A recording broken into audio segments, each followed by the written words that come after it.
DAP gesa semua parti beri laluan pada UMNO. Akhirnya Jolo bersuara tuding jari pada Najib.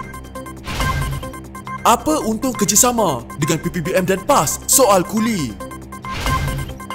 DAP bersoal gabungan besar yang dicadang Anwar Musa.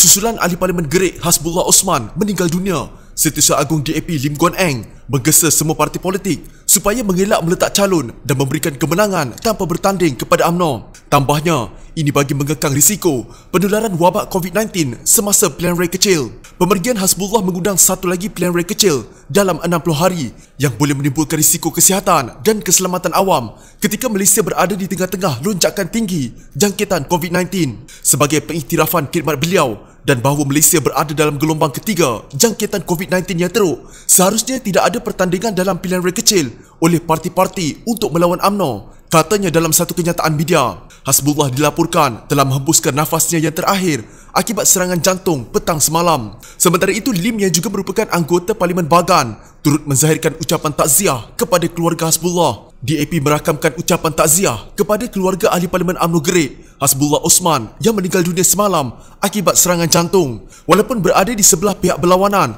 Hasbullah telah berkhidmat lebih daripada 2 penggal sebagai ahli parlimen dan kepada rakyat di kawasannya, katanya lagi. Pada 2 Oktober lalu, kerusi Batu Sapi kosong setelah kematian ahli parlimennya Liu Vui Kiong dari warisan pada 2 Oktober. Suruhanjaya Pilihan Raya menetapkan 23 November untuk pencalonan PRK Batu Sapi, 1 Disember untuk pengundian awal dan 5 Disember untuk pemilihan untuk pilihan raya kecil. Terdapat pihak berkata mereka bersedia untuk tidak bertanding, tetapi Bersatu mengatakan minggu lalu bahawa mereka masih belum memutuskan mengenai perkara itu. Dokumentari penyiasatan khas Al Jazeera berjudul Jolo, Hunt for a Fugitive melaporkan mengenai percubaan terdesak ahli perniagaan dalam buruan itu untuk merundingkan perjanjian dengan kerajaan Malaysia dan mengelakkan dirinya masuk penjara kerana skandal keuangan 1MDB yang bernilai berbilion dolar itu. Dokumentari kendalian wartawan Mary Ann Jolie memaparkan rakaman telefon baru Low Tech Joe dengan pihak berkuasa Malaysia dari Mei hingga November 2018 ketika dia berusaha membuat perjanjian dengan pentadbiran Pakatan Harapan pimpinan Dr. Mahathir Mohamad yang baru dipilih. Saya dah jadi daripada dapat bertemu dengan orang menjadi seperti sekarang. Saya berada dalam keadaan terkurung, kata Low sebelum meneruskan tuduhan 1MDB dengan menuding kepada bekas Perdana Menteri Najib Razak yang juga Menteri Keuangan ketika skandal itu. Syarikat pelaburan negara berkenaan terdedah. Saya tidak mempunyai kuasa untuk membuat keputusan. Ini adalah fakta yang cukup diketahui bahawa semua kelulusan mesti dipersetujui oleh Menteri Keuangan, kata Low memberitahu kontaknya dari Malaysia yang tidak dapat dikenal pasti. Walaupun membelanjakan sejumlah besar wang untuk membeli hartanah, jet peribadi, kapal persiaran mewah, Low berkata dia tidak melakukan sebarang kesalahan. Saya tidak percaya ada kesalahan, katanya dalam rakaman. Semua ini pastinya adalah pinjaman, secara langsung atau tidak langsung. Tetapi akhirnya saya rasa sudah tiba masanya kami ingin membantu mengembalikan aset ini sebagai balasan untuk bekerjasama dan dapat meneruskan kehidupan tanpa anda tahu dibicarakan, kata Low. Saya ingin anda sampaikan jika mungkin kepada Mahathir bahawa saya benar-benar percaya bahawa perubahan dalam kerajaan memberikan peluang yang nyata untuk menyelesaikan isu-isu berkaitan 1MDB ini. Saya komited untuk mencapainya, katanya. Dia kemudian menuduh lebih $500 bilion wang 1MDB dibelanjakan untuk perhiasan buat isteri bekas Perdana Menteri Rosmah Mansor. Dokumen Jabatan Kehakiman Amerika Syarikat telah memperincikan pembelian Jolo untuk belian merah jambu bernilai 27 juta American dollar untuk Rosmah. Tetapi dalam rakaman perbualan itu, dia menuduh ada banyak lagi bernilai lebih $500 bilion. Itu jumlah yang sangat besar, kata Low merujuk kepada nilai barang kemas tersebut. Pada Julai, Najib dijatuhi hukuman penjara 12 tahun dan didenda sebanyak RM210 juta atas kesalahan pecah amanah, salah guna kuasa dan pengubahan wang haram yang berkaitan dengan RM42 juta dari SRC International Sdn Bhd. Perbicaraan rasuah 1MDB bernilai RM2.28 bilion atas 4 tuduhan penyalahgunaan kuasa dan 21 tuduhan pengubahan wang haram telah ditangguhkan kerana Perintah Kawalan Pergerakan Bersyarat MCO di Selangor, Putrajaya dan Kuala Lumpur hingga awal Disember. Dalam dokumentari ini juga, selepas Low melemparkan tuduhan terhadap Najib, dia kemudian mengaitkan rakan perniagaan 1MDB di Emiria Arab Bersatu.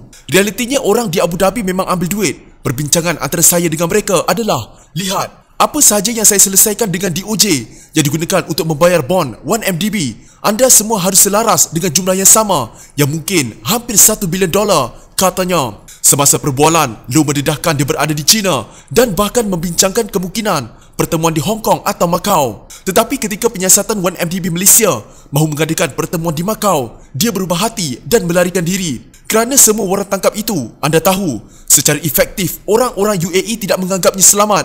Jadi, saya baru saja masuk ke Dubai, kata Low mengenai cubaannya memasuki negara itu.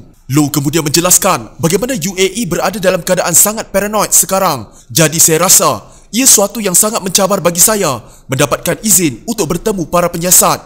Keupayaan Low untuk merentas sempadan antarabangsa walaupun Interpol telah mengeluarkan 2 notis merah terhadapnya serta waran tangkap Amerika Syarikat yang aktif dan sejumlah pasport yang dibatalkan juga turut disorot dalam dokumentari ini. Al Jazeera mengatakan telah melihat dokumen pelepasan penerbangan rasmi yang mengesahkan laporan sebelumnya oleh Asia Times yang berpusat di Hong Kong bahawa baru-baru ini pada November 2019, Low terbang dari Bangkok ke Dubai dan berhenti selama 3 hari di Ahmedabad di India. Dia dilaporkan menggunakan pasport dari Grenada.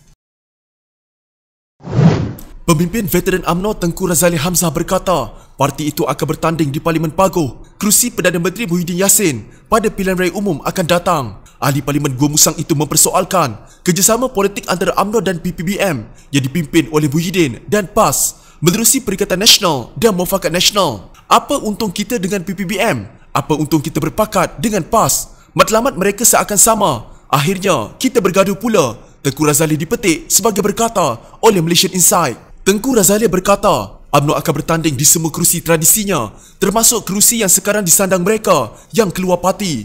Mana kerusi kita dulu kita kekal. Tidak ada nak runding-runding lagi. Apa nak runding? Kerusi kita. Kita tak pernah kalah, baik di Langkawi atau Paguh, kata beliau yang pengerusi lembaga penasihat UMNO. Parlimen Langkawi kini disandang bekas Perdana Menteri Dr. Mahathir Mohamad yang mengasaskan Pejuang, manakala Muhyiddin adalah Presiden PPBM. Tengku Razali berkata, UMNO dan PPBM tidak boleh elak pertembungan di kerusi-kerusi majoriti Melayu sekiranya mereka terus bekerjasama. Sekarang katanya, banyak pihak dalam UMNO menilai semula hubungan parti itu dengan PPBM kerana meragui manfaat kerjasama selama ini. Tengku Razali berkata, jawatan penting dalam Kabinet Pimpinan Muhyiddin harus diberikan kepada UMNO berdasarkan kedudukannya sebagai blok terbesar yang menyokong Kerajaan Perikatan Nasional. Tengku Razali sendiri menyoal pemimpin UMNO apabila parti itu tidak diberikan lebih banyak jawatan kabinet walaupun sokongan UMNO untuk Muhyiddin membolehkan beliau dilantik Perdana Menteri bagi menyelesaikan krisis politik Februari lalu. Tapi mereka, pemimpin UMNO pun tak boleh jawab, kata Tengku Razali.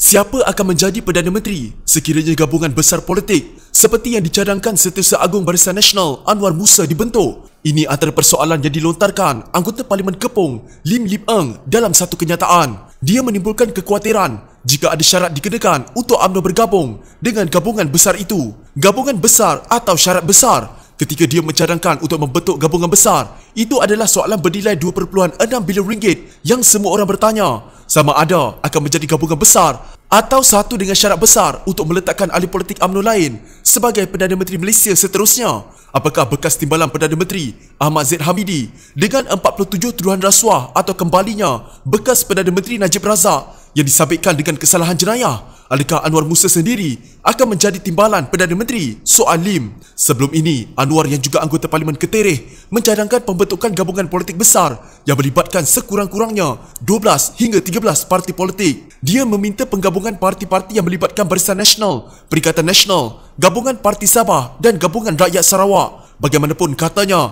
parti-parti berkenaan perlu membuktikan mereka dapat bekerja dengan berkesan dalam kerangka pemerintahan Perikatan Nasional. Beberapa pihak yang bebas atau parti yang menolak Pakatan Harapan juga dapat disatukan, tambah Anwar. Dia menamakan Parti Warisan Sabah Parti Pejuang Tanah Air, diketuai oleh bekas Perdana Menteri Dr. Mahathir Mohamad, Muda yang diketuai oleh Ahli Parlimen Muar Syed Saddiq Syed Abdul Rahman, dan parti-parti yang tidak diwakili di Dewan Rakyat seperti Berjasa, Barisan Kemajuan India Se-Malaysia IPF, Makal Sakti dan Parti Cinta Malaysia. Justru Lim berkata, Anwar perlu menjelaskan dengan jelas siapa calon Perdana Menteri yang akan dicalonkan untuk gabungan besar yang dicadangkan itu pada pilihan raya akan datang.